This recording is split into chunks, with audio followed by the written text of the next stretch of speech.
welcome to another episode of the Mad Fantasy Football Podcast with your hosts, Begley, Goni, and Wayne. Mad Mob here for another Q&A. You fine people. Beggs, why don't we bless the mob with some top tier analytics and question answering today? Let's bless them. Bless them. Goni, do we have anything that we need to talk about beforehand? Any current events? Yeah, I just want to get your guys' thoughts on, because we haven't talked about it even before the show. Jeff Bezos is looking into buying the Washington Commanders. Have you heard about it? Or am I breaking this news to you? Is he allowed to because he has like a television deal? Yeah, I mean, Jeff Bezos could buy the NFL. Yeah. But yeah, he hired an investment firm, the same one that coordinated the sale of the Broncos and the Panthers recently, to look into buying it. And being the, as of this recording, third richest man in the world, he can literally outbid any group that comes to try and buy it. So I guess right now only one other group has looked into it. They've toured the facility, but he's started poking around. If Bezos wants it, Bezos is getting it. He's going to get it. Yeah, exactly. But probably more importantly, is Dan Snyder the worst owner of a professional sport, aside from obviously the dude in the NBA that was, had to sell his team for racial remarks and this and that? I just mean overall owner without being ousted because of stupidity, for lack of a better term, and bias. Do you know who people hate? Is Stan Kroenke. He owns the Rams and also Arsenal. Yeah, I've heard that. Arsenal in the Premier League. And, he let them just be trashed in St. Louis forever before he moved them. People hate his guts. I don't know. That's Jerry Jones has got to be up there for sure. Stop it. But, I mean, look at all the things that have come to light over the last 5 years for the Commanders, all right? They had this the cheerleading thing, a whole lot of misogyny in the front office and this and that, just, all kinds of wild stuff. They had the name debacle that he just would not come off of forever, despite all kinds of public backlash, this and that. Took 2 years to name his team the Commanders. He could have named it anything in the world, but the fact that he took 2 years kind of just made it a joke at the time, really. And did you hear that he was also he was hiding revenue so he wouldn't have to share it with the NFL? They found him hiding revenue. So, I mean, this man basically has to sell the team more or less, I guess, now. It's the 3 strikes. He's got 3 strikes against him. Yeah, it was fine that he was a racist bigot, but when he started hiding money from the league, he's got to go. Man, yeah, and it's like it sucks because these guys are such degenerates, but it's like, oh, I gotta sell my team and make $1 billion. Mm-hmm. You sell this team and you line your pockets even more. Like, I get it, it's also a source of income, but I mean, why? If you're forcing me to sell something, hey, sell this belonging for hundreds of millions, if that's my worst punishment, so be it. Right. Yeah, he's gonna be loaded.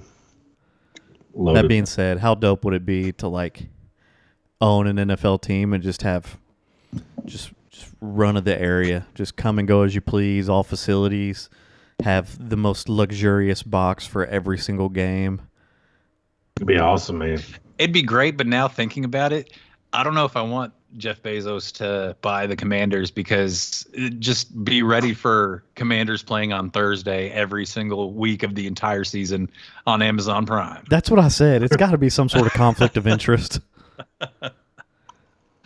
Yeah, they'll probably sell those rights or something. Yeah, or he'll keep them and just deal with it. His team never actually playing on Thursday night, maybe once a year. Yeah. No one wants to see that. Or just kind of send it to just let the NFL make the schedule based on, whatever other TV rights or contracts they have. Mm-hmm. But Yeah. it is what it is. All right. Let's get to some Q&As. The old bread and butter. Our Q&As go nuts on the downloads. So we appreciate y'all's support on that. We do a lot of our appreciation shout outs at the end of each episode. So just in case y'all don't make it to the end, we really appreciate the support. The podcast has really been taking off. Thank y'all a ton. And let me give the shout out at the beginning as well. We are really working on growing our Facebook page. So if you have any questions or just want to join a solid group of people that love fantasy football, join the Mad Fantasy Football Facebook group. We plan on doing some member fantasy leagues. And I think we're talking about doing some sort of like relegation deal. Like you can get on a waiting list to be in a fantasy league with us. If you finish at the top end, you get to stay. If you finish at the bottom, you get kicked out, and we let somebody else come in here. So yeah, join our Facebook group, Mad Fantasy Football on Facebook. There's going to be a lot of cool content on that page coming up as the season gets closer. And again, it's probably the quickest way to reach us as far as any questions go. And if you need an answer ASAP, just make the post and tell us that you need it ASAP, and we'll get together and find you an answer and post it directly on Facebook for you. That's right. Very well said. Little PSA before Q&A. Very well said. We're gonna get right into it. Kid Amnesiac 2004. Juju, Gus Edwards, and the 210 for James Conner. No. Tony? I was waiting. Go ahead. I got you. Well, I didn't know if you just wanted to throw out a no and then we were going to explain it. Nah, go ahead. I'll go after you. James Conner's getting kind of old. It's not that I love Gus Edwards. Gus Edwards has value if J.K. Dobbins goes down, which is possible. But honestly, I don't know where I rank James Conner next year. Am I way too early rankings? I don't know that I have him too high. So that 110 is really close to enough for James Conner in my book right now. Yeah. That's going to be a no for me, dog. Also, James Conner, he's very touchdown dependent. He came down from 15 touchdowns the year before, last year to 7 this year. He finished as the RB19, which is down from the RB5. He also, I mean, they're going to lose DeAndre Hopkins. His stat lines with Hopkins and without Hopkins, just simply being on the team, being out there regardless of the quarterback, are just drastically different. You're talking about maybe 10-point average, with Hopkins being off the field, and then with him, you're looking somewhere about 16-ish a game, which is good. If I knew I was going to get that, I'd strongly consider and do that. But we're talking about a guy who's going to be 28 years old next year. DeAndre Hopkins more than likely gone. Foregone conclusion. Kyler Murray might not be there for a good portion of the season as well. It's just I'd rather take the stab at the younger guys. Juju had a pretty good year this year. Maybe he gets another good landing spot. Maybe he gets another 1-year deal with the Chiefs. We don't know, but I'd rather have those guys than James Conner. Yeah, if Juju signs with the Chiefs again this year, I wouldn't trade him for James Conner straight up. I'm really done on James Conner. I was done on this year. I think he's cooked. It's going to be 3 no's, clean sweep. Zelly 234. 1 quarterback PPR. 1 quarterback PPR. I'm going to give you 2 sides, A and a B. Tell me which one you prefer.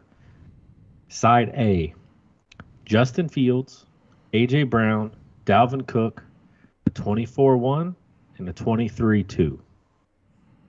Justin Fields, A.J. Brown, Dalvin Cook, 24-1, 23-2. Side B, Kyler Murray, Saquon Barkley, Garrett Wilson, in the 102. Man, I'd probably take the 102 side B. I'd rather take side B. I don't love Dalvin Cook going forward. I'm trying to shop him everywhere that I have him. I don't really have a lot of confidence in him next year. The 102, I mean, one quarterback here, Gibbs is probably the guy, right? Yeah. At the 102, more or less. I mean, you have your pick of the litter aside from Bijan, so that's fine. Garrett Wilson is a young stud. Yeah, I mean, I just like side B. I know side A's got Fields and AJ Brown. the wide receiver, AJ Brown. That's right. I'm kind of reviewing this trade as kind of like an apples to apples side. So I got Justin Fields and Kyler Murray. From a fantasy perspective, I like Fields a little bit more. And then I've got A.J. Brown and Garrett Wilson. I like A.J. Brown a little bit more. Then I got Dalvin Cook to Saquon. I like Saquon a lot more. And obviously Gibbs. You know, I'm getting Saquon and Gibbs as well as, you know, Garrett Wilson. So I'm with Goni. I like side B on this one for just overall point output. Yep. It's going to be another clean sweep. I like side B too. There's not a big enough gap between Fields and A.J. Brown and Kyler and Garrett for me not to persuade me to go side A. I totally agree. Chappie Ducks in a super flex league. He's getting Trevor Lawrence. He's trading A.J. Brown, Pacheco in a second. I don't hate that. I don't hate that at all. Trevor Lawrence is young. He's going to dominate for a long time. They're investing in him after they got rid of Urban Meyer. This team is on the up and up. They have an owner that truly cares about, you know, being successful. Calvin Ridley, Trevor Lawrence to the moon, honestly. Yeah, I like the Trevor Lawrence side as well. It's pretty much everything Wayne just said. Plus, I feel like next year is going to be a breakout year for him. I really do. I think he cracks the top 12 pretty easily, even being mostly a pocket passer. He does get out and run a little bit here and there. He is a big, strong guy. And we get to see some continuity with the offense. He's had, you know, 2 coaching staffs, 2 offensive coordinators. He's going to have next year being in the same offense, the same system. I expect him to grow from that as well. And I feel like in a super flex, it's the right play. I think you're getting a really good price on Trevor Lawrence here. I mean, A.J. Brown's a big piece, but Pacheco, to me, I have no qualms trading him. I think he's a little overhyped right now. I think you're selling him at a good time. You're maximizing Pacheco's value. I like Pacheco, but that being said, in the Chiefs' offense, the running backs have a pretty firm ceiling. That's the only downside of them. I think Pacheco can be a consistent double-digit running back, but I don't see him ever breaking 20 points, you know, maybe 1 or 2 times in a year, in my opinion. He might be able to. He just doesn't catch. He doesn't catch out of the backfield. But what does inspire confidence in Pacheco for me next year is that did you guys see CEH? They declined his 5th-year option. Good riddance, CEH. It's just one less to have to compete with. And I feel like with all the bloated contracts that they have in Kansas City, they're probably going to hang on to Pacheco and go ahead and give that guy some run. I think so too. I think what will hurt Pacheco's is if they draft one in the 2nd or 3rd round. We'll see. Could be. We'll see. So that is a absolute resounding yes. Chappie Ducks, go get Lawrence. And all beads. 12 team, 1 quarterback. Whoa. Family show. He's giving the 105 and the 109 to get the 101. Yeah, for sure. I like that. It's the Bijan move, man. It's the Bijan move. Yeah. He's the most sure thing that you can get out of this draft. So, yeah, absolutely. Yeah. Yeah, you're taking that beads 100%, man. Go get the best player in the draft. Best player of the last 3 drafts, probably. Hample 95. It's a super flex, full team, 12-team PPR. Side A, Trevor Lawrence, T.J. Hawkinson, and the 103. Side B, Deshaun Watson, Dalton Schultz, Drake London, the 106, and the 212. So side A is Lawrence, Hawkinson, 103. Side B is Deshaun, Dalton Schultz, Drake London, 106, and the 212. Side A. Drake London does not do enough to move the needle for me. Dalton Schultz, after the year he had, I don't know. Ferguson came out as good. If I'm a Cowboys fan, like I'm perfectly fine seeing Ferguson take over that lead role. So who knows if Schultz even gets paid? He might not even be a Cowboy next year. Hawkinson got the deal in Minnesota and was had a very steady output for the remainder of the season over there. And then, of course, you're getting the better pick. Drake London is obviously the piece that's trying to move the needle more towards side B, and it's just not enough for me. Yeah, I'm in the same boat. Plus, I don't like Deshaun Watson. I don't believe in him. Maybe this past year was a flash in the pan of his newfound suckiness, but I'm just not a fan. I'd rather have side A as well. Trevor Lawrence is definitely better than Deshaun Watson next year, period. Whether he plays better or not. Absolutely. I'm gonna play devil's advocate here because it's pretty close to me. But full disclosure, I'm a Drake London truther. I love the guy. I think he's got supreme talent. You saw him come on once Mariota left the quarterback position. I mean, Arthur Smith's got to figure out a way to get this guy involved. Deshaun Watson, boys, with a full offseason with the team, a lot of the controversy is gone. If they draft a weapon on the outside, I mean, there's a path to a top 12 quarterback here, right? I think he is a top 12 There's quarterback. a path. He's got the talent. We've seen it.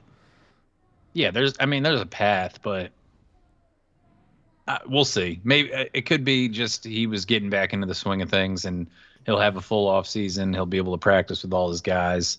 I'm sure he'll get some preseason reps as well. Yeah, I mean, there's a path. I don't believe in him. Yeah, Dalton Schultz won't be a Cowboy. I think he's gonna get paid pretty good money to go somewhere that needs a tight end. So yeah, Hawks the much better tight end here. But I think Drake London in the 106 is a better deal than the 103. I think in this rookie draft, between the 3 and the 6 is a pretty similar range of player. I think outside of Gibbs and Bijan, there's kind of a jumble. You agree with that, Wayne? I know you're pretty in tune with the rookies. If you have the 106, you're probably missing out on both TCU running backs. Yeah, but I mean that leaves you still like Charbonnet's a pretty big one. Tucker out of Syracuse, Tank Bigsby out of Auburn. You got some. Do you want those at the 6 though? You're kind of reaching at the 6 for Tank. I mean, you might, but you also you're gonna get probably Njigba or Quentin Johnson here. Kayshon Boutte, if that's your guy. I think that's probably a little early for him, or Jordan Addison. I think you're going to have some talent there.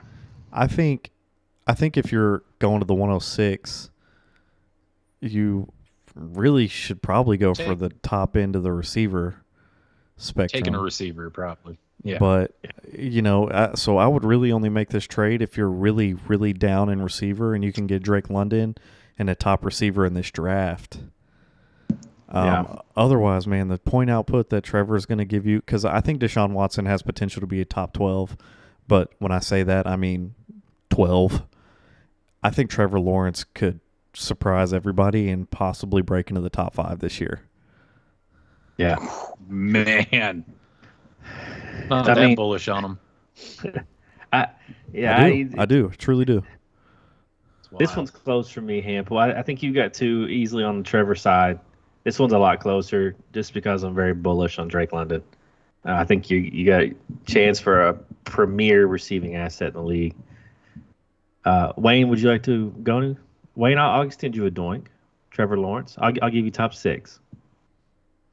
No, I mean okay. That would be. That's his ceiling. I'm saying he could get top 5. That's what I think his potential is. It's not necessarily what I think he's going to get. Okay. I think I would make that Doink at top 8.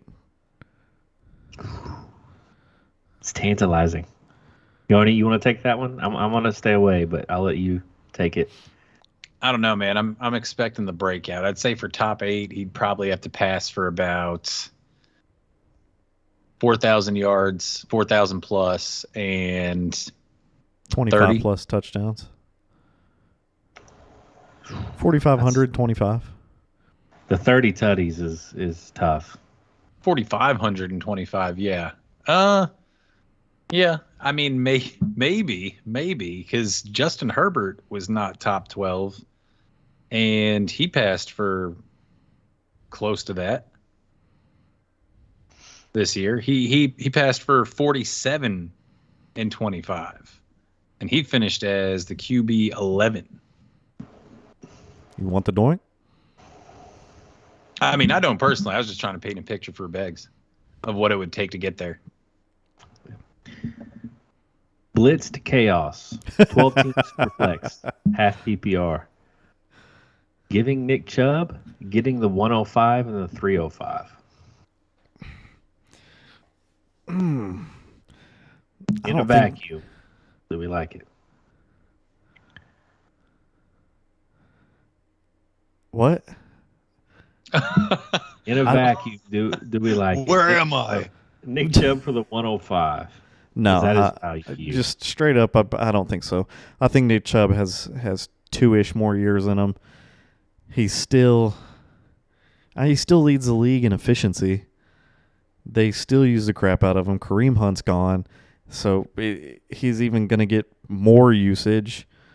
I don't think that I want to give up a definite RB1 for a rookie receiver. I'm not ready to do that yet.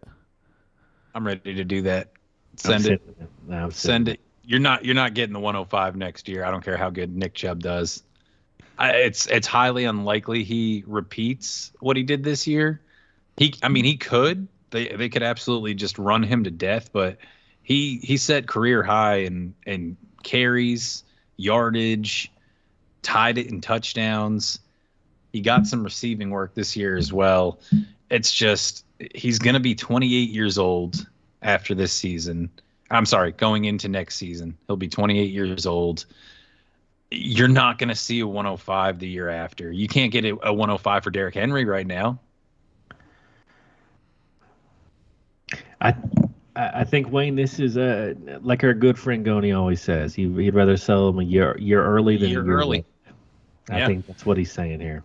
And it comes with your team makeup too. I know you said in a vacuum, and we're still in disagreement on where we're at here, but it really doesn't need to be in a vacuum. I think if you're competing, then you need to hold on to them, because at the end of the day, Goni, you and I got caught holding the bag on Zeke, probably going to get caught holding the bag on Eck, but we did it to the tune of championships.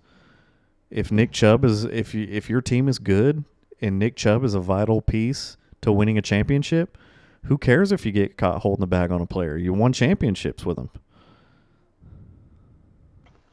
I think with this draft being so strong, unless you just miss, the 105 has a chance to be an impact player. But that's the thing. A draft is always a chance. I'll put a Doink that whoever the ADP is at the rookie 5, Nick Chubb's going to be better than them at the end of the fantasy year.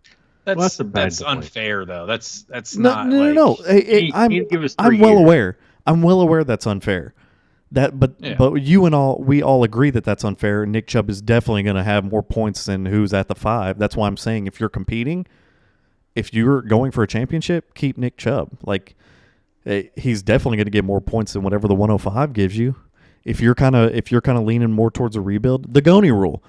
If you look at your entire league and you see that you're a top 3 team, keep Nick Chubb and go for a championship.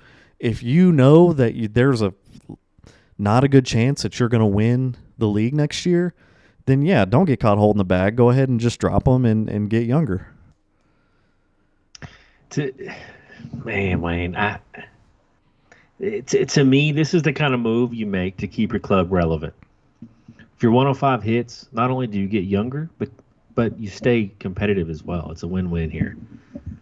Right. If you keep Nick Chubb just like you guys are seeing with Eck and Zeke, you're going to hit rock bottom. Right, and your running back room is going to be depleted. You're going to have a year or two where you have to grind it out. Eck's a different breed, though. Eck is far from rock bottom. But you know the point I'm trying to make here. Absolutely. That's why I'm on that side of it, especially in a vacuum. Is like, I'd rather sell him a year early than a year late. If you don't win a championship this year, you're not getting a 105 next year. I don't care if he finishes as number one running back next season. You're not going to get a 105 or better. Yeah. All right. Guerrero de Sombrero. That's a fire username. I like that. That is a great name. I was about to say that, dude. La Sombra. Dope. Yeah, dude. I about rolled my R's for you, Guerrero. Guerrero. 12-team Superflex tied in premium. He's giving T. Higgins the 109 and a late 24-1 to get Bijan. Too much? T. Higgins, the 109 and the late 24-1. I think it's way too much. Personally. T. Higgins is a dude, man. He's a dude. I don't care if he goes to Houston next year. I'm Guys sending got it. talent. I'm sending it. Give me Bijan. Oh, man. Steep price, Wayne. That is a very steep price to pay. If this was Cam 2-1s, I'm doing it. Not T. Not T. Man. Give me the generational talent that again, we know that from Bijan to Gibbs is a big old gap, and Gibbs has a big old gap from everybody else. Bijan is going to be a stud. Running backs are the harder positions to fill. You're right. T. Higgins could go somewhere crappy. And I know that you're saying that. Like, if he goes to Houston, let's be honest. If he goes to Houston, if he goes somewhere that's bad, it's going to affect him. Not Joe Burrow throwing to him. It's absolutely going to affect him. Give me Bijan. I'm not worried about T. Higgins, honestly, going anywhere. I think we've seen what he can do. He's never going to be like a superstar. He's a good player. He's going to give you 1,000 yards. He'll give you 10 touchdowns some seasons, but we've seen like what he is and what his peak can be. And honestly, if I have the 101, this is how I was trying to look at it. If I had the 101, I'm not doing it. Like I would trade those guys for Bijan. But if I had the 101, I would keep the 101 because I would rather have Bijan. Yeah. It's too late firsts, bro. It's too late first. And this guy, you go ahead and you give him Bijan Robinson, and that turns into like a 9 through 12 pick probably. Man, give me T. Higgins, right? He's a plug and play guy. He's a wide receiver too, with a ceiling of probably a wide receiver 10 overall, right? That's probably his ceiling in a given year. But he's a wide receiver too. That's what he is. He's consistent. Give me T. Higgins. I'll draft 2 running backs with my ones. I'll take flyers. I may not get the generational talent, but I get the depth. And I keep a key young piece in T. Higgins. He's 23, 24. He's a baby. No way I'm letting him go. And 2 first. That's not good value.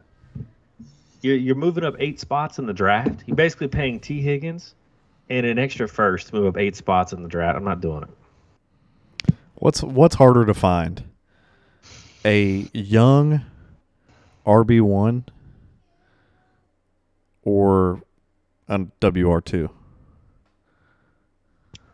A young RB1 is harder to find. That's what I think Bijan Robinson can probably be for years. Yeah, dude, you get like a Najee rookie year or a Saquon rookie year or a CMC rookie year.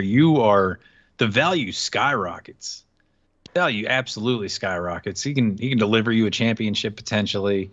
I know I'm not trying to put the cart before the horse or anything with it. We still have to see where he falls in the draft. But yeah. Generational talent, man. Like it's He's really good. He's really good. And like I said, if you send Bijan to this guy's team, for this guy to be able to make that offer and he's doing the 109, that means his team is already good. This is a put him over the top move to get Bijan Robinson. So it could be potentially championship winning, and those picks just turn into 10s, 11s, and 12s.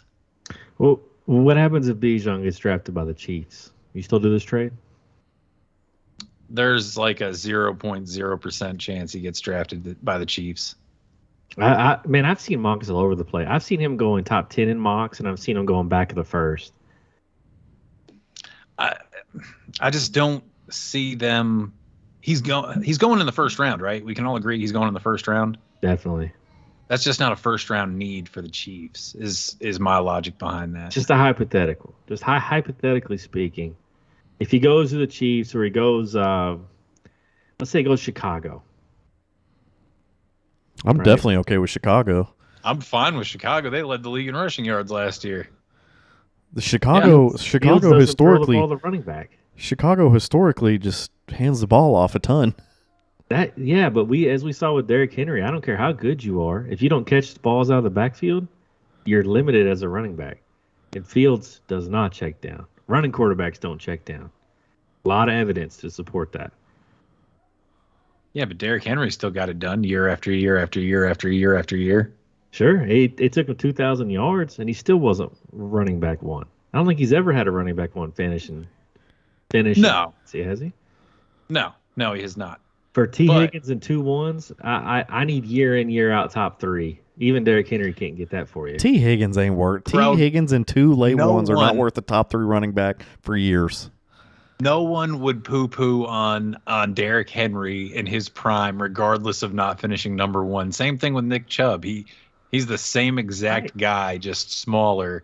And if you're getting a guy who traditionally he can get you top 10 finishes year after year, it's hard to do. Consistency at the position. You're right. I agree. But for T. Higgins and a 2-1s, I'm paying for more than a top 10 finish every year. That's a steep price.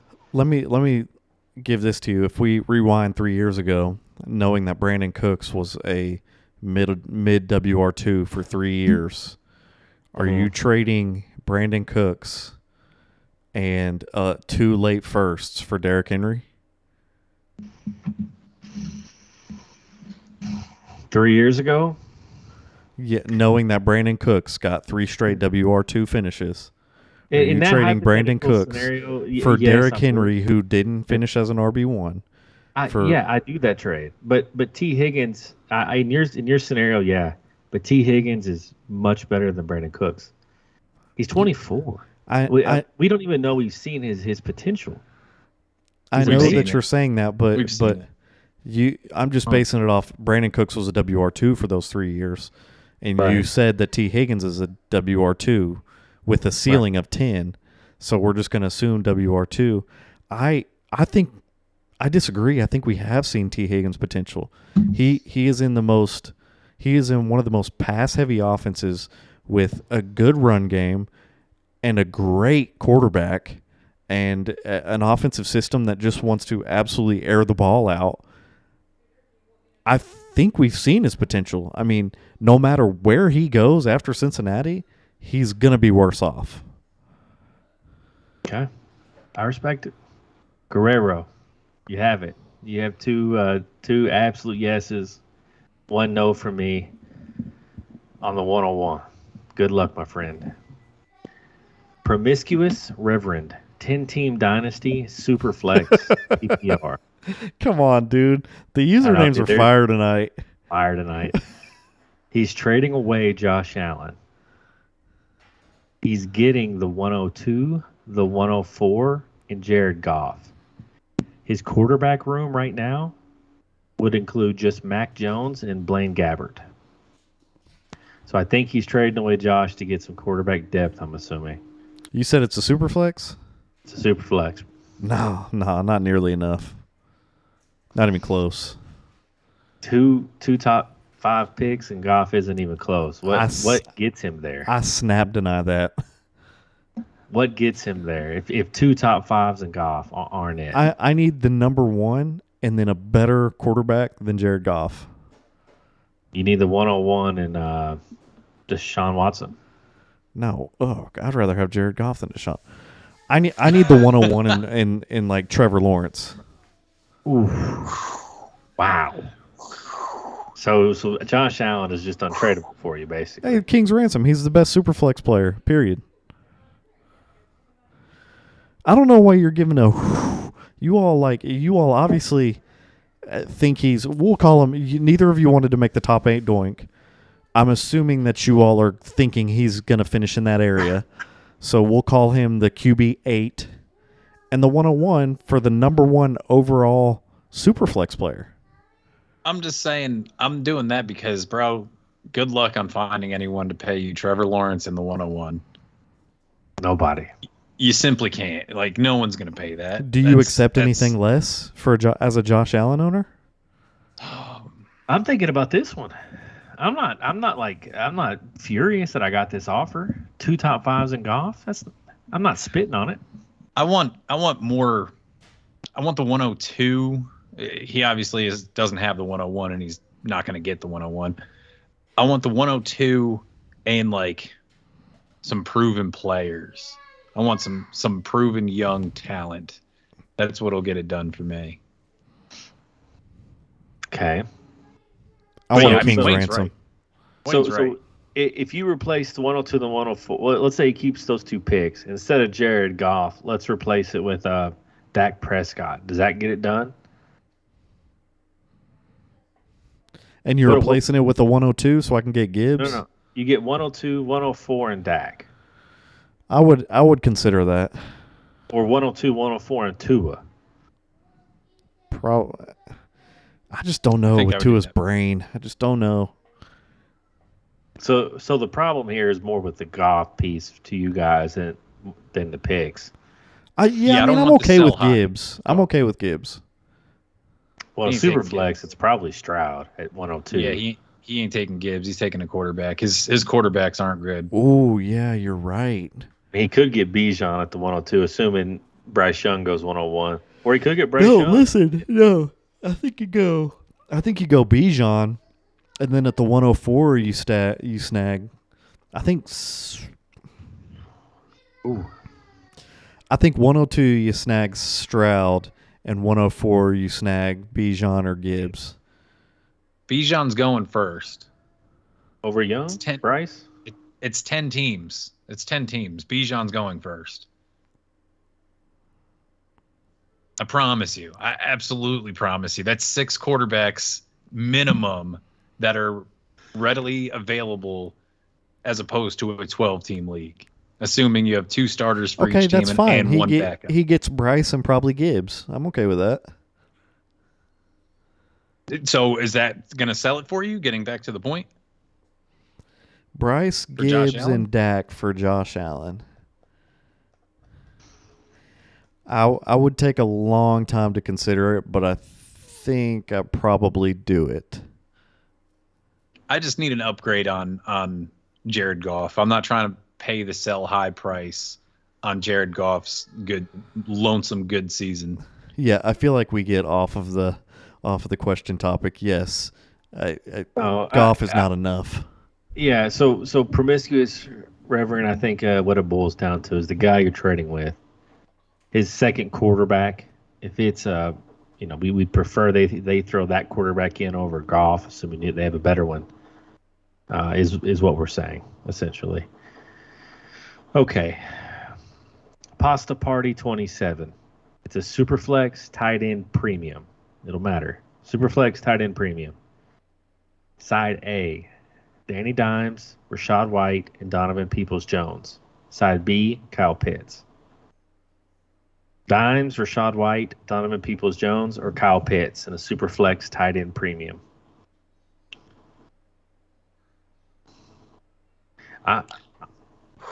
Yeah, while you guys think about it, I think you guys look deep in thought. Give me Pitts. I'm looking at this list of players. He's far and away the most talented. Wayne, your eyebrows are furrowed over there. I'm taking the generational talent, and I'm praying Arthur Smith learns how to use them. I think I'm with you. I really do. It's tough. Danny Dimes just had a great year. He's not the greatest quarterback in America, but he gets it done with his legs. He really does. That's what adds the value to him. The other guys, man, I can't say enough bad things about Rachaad White. Can't say enough bad things about him. Like I just absolutely hate the guy as a player, not as a person, as a player. I just don't hate him as a player, not as a person. He's probably a great guy, but I don't want him for fantasy anywhere. Not anywhere. That offense is going to be doo-doo butter for I don't know how long. Yeah, give me the gamble on Pitts, man. We haven't seen it. But I would like to. Wayne?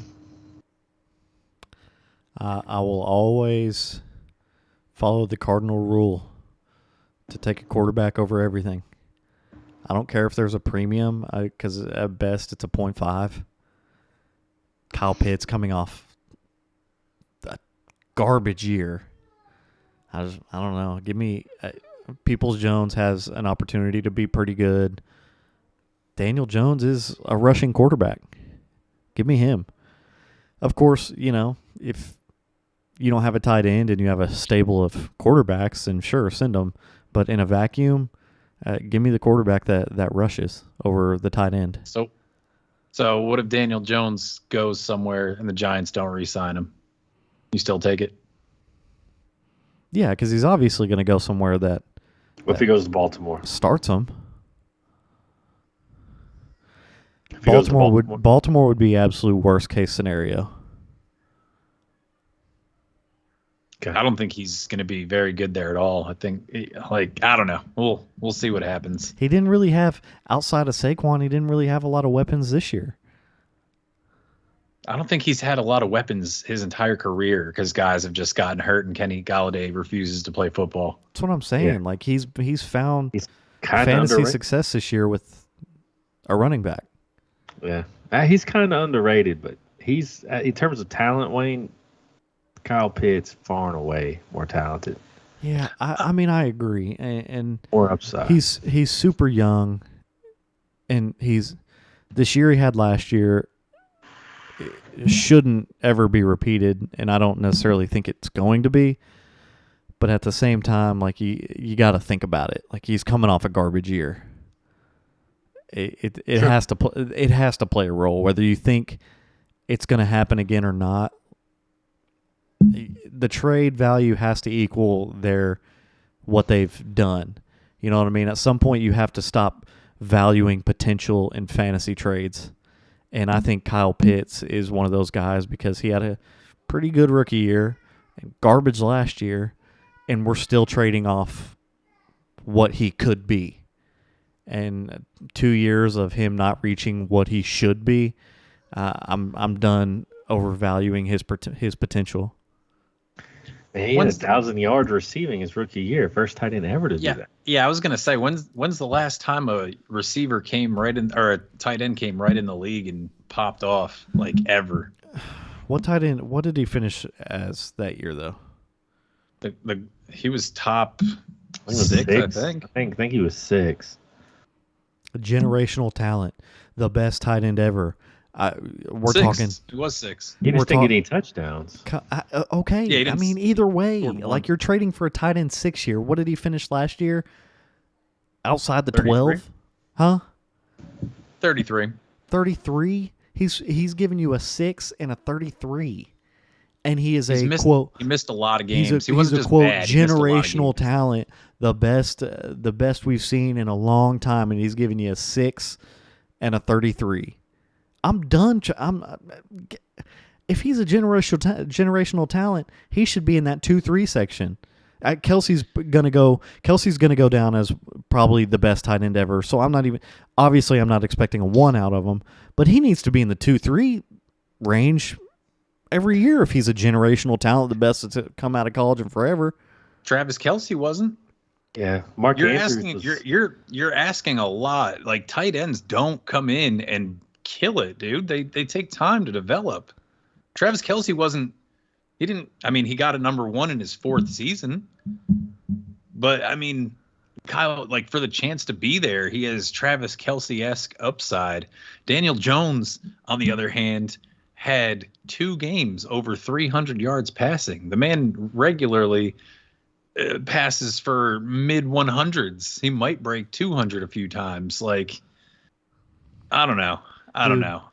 The fact of the matter is, though, Travis Kelce did not take his 4th year. He did it, but his first year, if you want to count that as his 4th year, his first year he played 1 game, and his 2nd year he was a tight end 1, and his 3rd year he was a better tight end 1, and then boom, he's been pretty much 1 ever since with a couple 2s thrown in.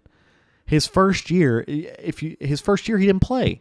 And his 2nd year, when he did play, he was a tight end 1. And his 3rd year, when he played, he was a better tight end 1. And then he was the tight end 1. So he's already at this point done better than Kyle Pitts has done. Okay, so I'll put a doink on it that says Kyle Pitts is a tight end 1 this year. I think he's. Oh my God, dude! I think he's a tight end 1. It's easy. We've all covered that. It's extremely easy to be a tight end 1 in this league right now. That's why I'm saying if we're going to trade him like he's a generational talent, he needs to be the 2 or 3. Has to be. I don't think Danny Dimes, DPJ, and Rachaad White though is generational talent value. Those guys to me are flex players. Yeah, I agree. You know what I mean? I agree. That's if you are still trading off of him being a generational talent. He hasn't. Eventually, you have to stop valuing potential. You have to start valuing output. I agree, but he's just in his 3rd year, man. Yeah, dude, he missed 7 games this year. I agree with you. 7 games due to injury. He's young, dude. He's 23 years old. It's not time to get there with him yet. I don't think. 7 games missed due to injury and terrible quarterback play since he's been in the league. You know who Travis Kelce had? You know who Travis Kelce had when he came into the league? Alex Smith, who hates wide receivers, was the only team in like NFL history to go a whole season without throwing a touchdown pass to a wide receiver. Only team ever.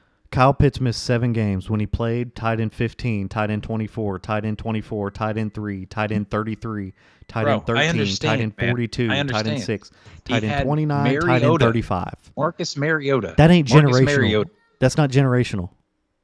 I don't care how bad of a quarterback you are. A tight end is a safety valve. A tight end is a oh crap, I suck at quarterback. I need to get the ball out to the most sure hands and the biggest body that's going to be in the second level. We are not talking about a burner. We're not talking about Tyreek Hill type player that if quarterback is so bad he can't hit him in stride 40 yards downfield. We're talking about a tight end, a perennial safety valve for quarterbacks. So poor quarterback play is not an excuse. If I have a bad quarterback on a team, give me that tight end. Okay. Give me that tight end. So what about the fact that in the 10 games that he played, at least half of them, he only saw 5 targets or less? Get open. It's not get open, dude. You have Marcus Mariota throwing you the ball. Get open. Marcus Mariota throwing the ball, man. But Wayne, what if I gave you a doink for Kyle Pitts being top 8 this year? Would you take that? Lord, he should be top 5. Doink for top 5? Can I get one? He should be top 5. The doinks in ranking on a tight end is pointless because there's like 5 tight ends in the league that are fantasy relevant. You're not going to get anything out of Peoples-Jones or Rachaad White. Kyle Pitts has the upside to win you a week. Kyle Pitts has the upside to outscore all 3 of these guys in a week in a tight end premium league. Facts. That's all I'm saying. I'm just going for the upside. I think it's a great upside play if you still believe in Kyle Pitts. It's a good price. It's a good, even if you don't love Kyle Pitts, it's a great price. My man scored double digits twice last year. He ain't beating anybody. It's good value. That's why he's coming so cheap. He's coming Is that cheap in a super 2 scabs and a quarterback? Yes, that's super cheap. You're valuing the quarterback. You don't care about the other guys at all. Yeah, super cheap. We all know the other guys don't matter. You're valuing Daniel Jones straight up versus as Kyle Pitts, essentially. Well, I mean, if you look at just last year, Peoples-Jones scored more than Kyle Pitts did. I mean, he probably should. In the games they played. If we eliminate the 7 weeks that Kyle Pitts played and eliminated them from Peoples-Jones and just extrapolated those two, then Peoples-Jones scored higher. Kyle Pitts didn't even outputting. Can we agree that his quarterback was extremely better? Yeah, the offense alone. Jacoby Brissett actually was phenomenal. He was very good last year. Amari Cooper was like a top 12 receiver for almost the entire time that Jacoby Brissett was at quarterback. So, kind of interesting. Jacoby Brissett finished as a QB number 24. Yeah, he also didn't play for since week 11 or week 12. I think Marcus Mariota was a QB 20. He played all the games, my guy, except for maybe one. Except for four. Okay, that's still more games than Jacoby Brissett, is it not? We're seeing some lines drawn in the sand. No, it's not. Jacoby Brissett missed 4 games as well. They missed the same amount of games, and Mariota had a better finish. Is this thing muted? Is this mic muted? I'm responding to the same argument. Goni said that Peoples-Jones had an exponentially better quarterback, yet Mariota finished as a better fantasy quarterback in the same amount of games. Wait, I want to hear all your thoughts. Just let me finish my sentence. I'm just saying there are lines drawn in the sand here. I have a Justin Fields line. Wayne, you may have a Kyle Pitts line. Goni's got a Deshaun Watson line. Kyle Pitts, it just doesn't seem like that's your guy. He's just not your guy, right? Is that fair to say? He's a hard fade for you? Yeah. Okay. But still, I mean, when we do our fantasy rankings, I could put him at number 5. That's still not very good for a tight end. Brody, what do you mean? Jacoby Brissett missed 6 games, my guy. Like I said, not 4, the same as Mariota. Had to fact check you on it, and turns out that was a lie. All right. Missed 6 games. He missed every game since Deshaun Watson came back. He got playing time in week 15 and week 17. He got in the game. Oh. So you mean like a fourth quarter one rush for 3 yards and 1 rush for 2 yards? You're going to count that for real? Did he on miss 2% snap share? Did he miss that game? He wasn't slated to play the quarterback. Did he miss the game? All right, boys. Essentially, yeah. Did he miss the game? Dude, you're not going to call one. Did he miss the game? Yes or no? You're not going to call one snap. No. Did he miss the game? Boys. Yeah. Boys. Hey, boys. Then how'd he log stats? Hey, boys. Equivalent mark 2807. 14 team PPR. He's got Zeke in a late second for James Cook. What do you guys think about Zeke in a late second for James Cook? Yeah. Send it. We're taking the James Cook side 100% here, right? Yeah, dude. Zeke isn't worth the pads that he suits up in, honestly. He's not. And the Cowboys might cut him and prove that to be true. Like, it's just not worth it. Wayne, do you agree that he's washed? The problem is I value James Cook equal to the pads Zeke puts on before he plays. Okay. So you're holding Zeke in the second? I don't know that I really trust James Cook to be worth a second. Just don't. Okay, so you're holding Zeke in the second. So what, man? What? You're just arguing with me for fun at this point, man. What, dude? What? Well, you make ridiculous arguments, anyways. But what I'm going to say is, would you rather have James Cook on your team, who you know that you can play? You're probably not going to play him every week. You're going to play him against the good matchups. You're going to play him against the good matchups, or are you going to have Zeke on your team, who you're probably going to play every week, and he's just going to beat you into the ground and cost you victories week after week after week unless he scores a touchdown, or that's really the only way he's going to return fantasy values if he scores a touchdown. We have Zeke on the team we co-manage, right? We do. Did we start him every week? Yeah, because we had to. No, we did not. Do not make me go back. We did not start Zeke every week. We started him for the vast majority. Half, 50%. No, the vast majority. We started him for 50%. The fact of the matter I'm going to make is, you go back. if you back check it. if you put Vast majority. if you put Zeke on your team at this point, he's a fill-in just like James Cook. If you're trying to go get Zeke as a sit and keep, your team sucks. Regardless of where he goes, I like Zeke as a matchup play better than I like James Cook as a matchup play. As a guy who's watched Zeke run, dude, he's lost about 4 steps. James Cook, 100%. They're saying Singletary's probably not going to re-sign in Buffalo. That's a scuttlebutt I've read. If they don't go get a free agent, James Cook probably is the one in Buffalo.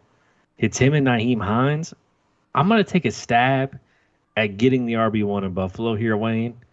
He's not built to be an RB1, but I'm going to take a stab at him getting some pretty heavy work over an absolutely washed Zeke.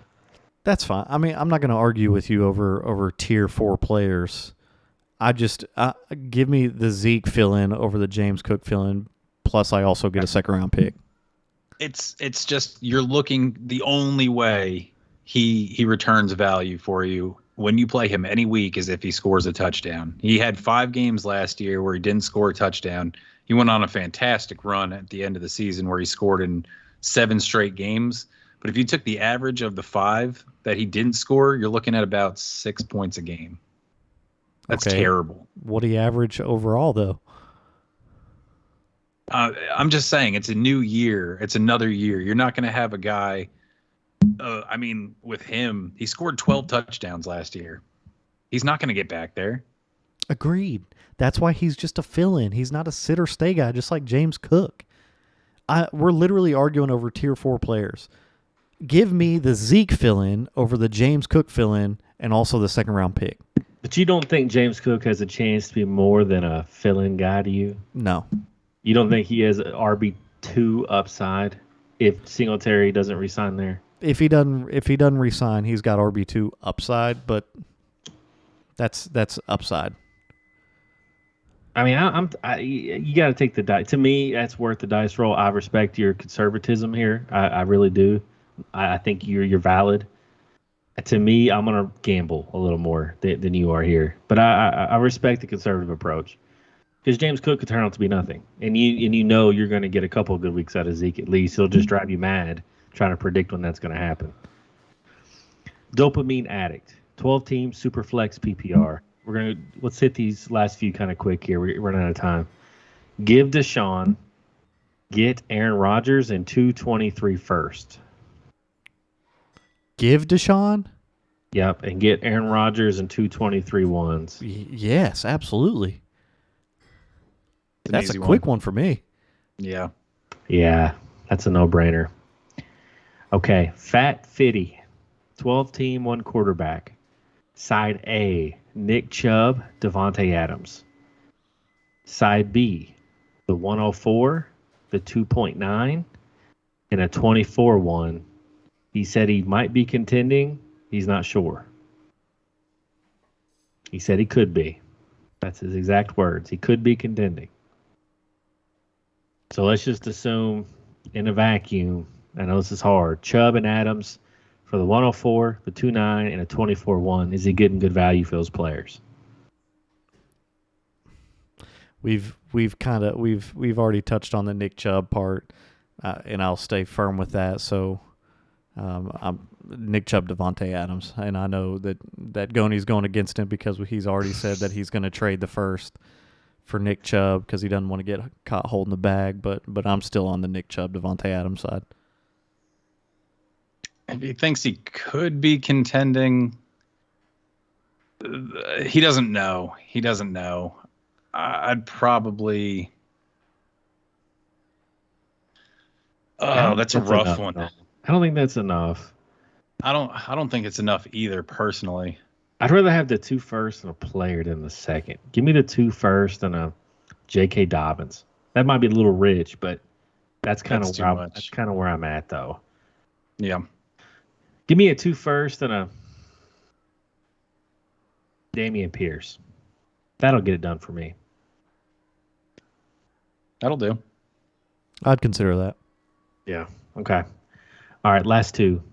Maple Scissorp. 14-team Superflex. Half PPR. Give Gabe Davis and Romeo Dobbs, plays for the Packers, gone, receiver. Get Treylon Burks. Not Josh Dobbs. Josh Dobbs would return so much more value.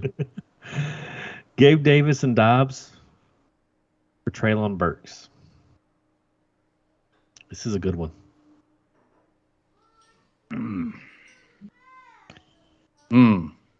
It's an easy one for me.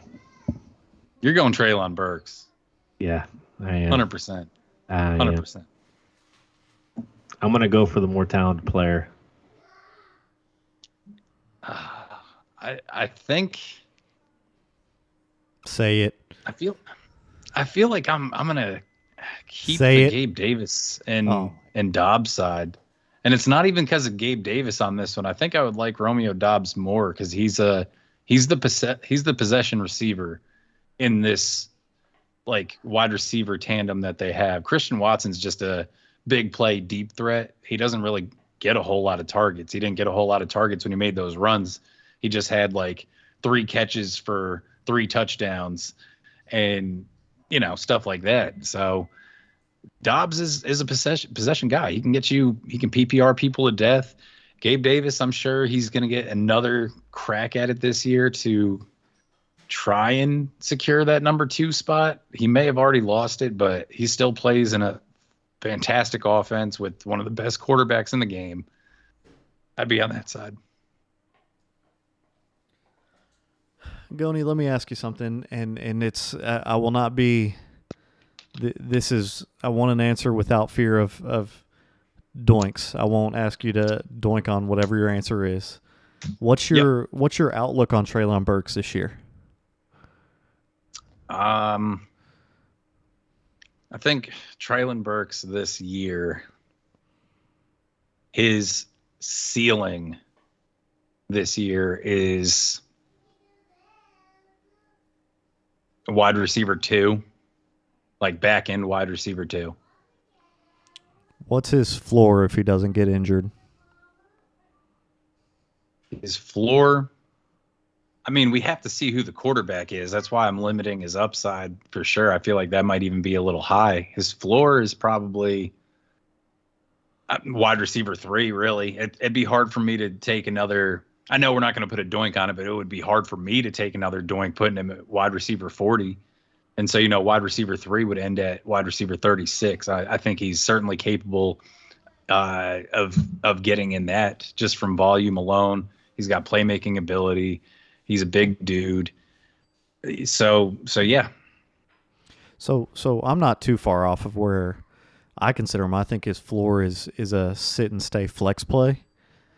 And I think his ceiling is I have his ceiling a little higher. I think his ceiling could be middle WR2.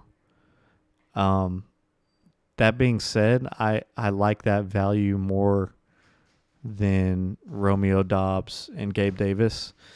It'd be different if Gabe Davis just wasn't getting targets. He just looked bad this year. He wasn't getting open. He was dropping a lot of balls.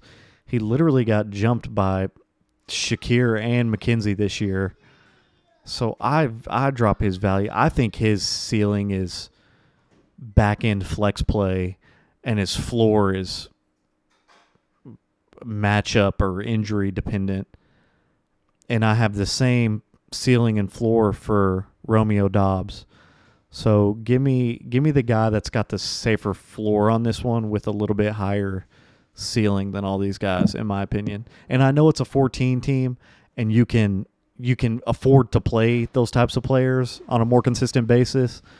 But I would rather take the more consistent guy with the safer floor and higher ceiling.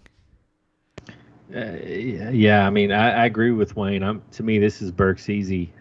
I'm going to throw out draft capital here, right? I mean, Buffalo knows what we have in Gabe Davis. He is what he is, right? He's a wide receiver 2. He's a home run hitter. He's a complement to Diggs and nothing more. Don't really know what Dobbs is, but we know he's a well, I think it was third or fourth, he maybe even later pick of Green Bay. He's a possession guy. He played while Christian Watson was hurt and kind of getting his feet wet, and he got injured. Burks has upside, man. He's got talent. He just was injured, but he came on late, had a slow start to the season. I think he was in the doghouse, but you saw the talent. Tannehill wasn't great, and he produced with bad quarterbacks. I love players who produce with bad quarterbacks. Period. Yeah, and like Goni was saying, is like we're kind of sketchy on what to do with Traylon Burks because of what's going on with Ryan Tannehill, but we don't know what's going on with Aaron Rodgers. No, it's true. All right, last two. Let's hit them quick. 10-team Superflex, half PPR. Give Kadarius Toney, Desmond Ridder. Get Dameon Pierce, Hunter Renfrow in the 310. Kadarius Toney, Desmond Ridder. Get Dameon Pierce, Hunter Renfrow in a third. No, I'm sticking with Tony and Desmond Ridder. You lost me at Hunter Renfrow. Yeah. And then you put me in the absolute abyss with the third round. Yeah.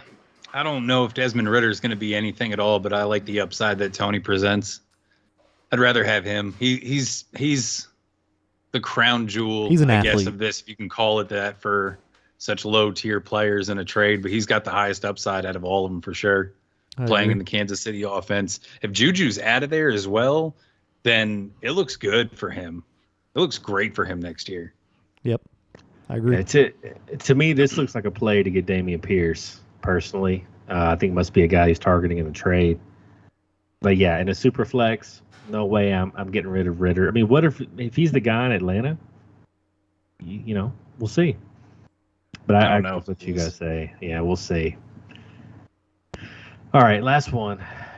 China Rue, 12-team Superflex PPR. Give Geno Smith, receive Mike Williams in 24-second. In a Superflex? Superflex? Nope. Sticking with Geno. Keep Geno. Sticking with Geno. I ain't writing back. Man, I followed my guy Goni all the way down the Mike Williams rabbit hole. I got to the end, and he added a lot of gray hair to me this year. Going, he's just so up and down, man. He kills you. He is, and he's not a true number one. It's been established. He's not a possession guy. He can't cut it as being the number one receiver on his team, even though he plays in a phenomenal passing offense. So yeah, I mean, that's just what we saw out of him. He's 28. I know Geno's no spring chicken either, though, but it's a super flex. So give me he's super flex worthy at worst, QB5 at best. Yeah, he'll get a 3-year deal. All right, Wayne, that's it, buddy. All right. This was a good one, gentlemen. Yes. Until next time, we are jumping into our wide receivers 13 through 24 on Friday. Might throw another Q&A at you middle of the week. I don't know. Stay on your toes. Mad Mob, we are out.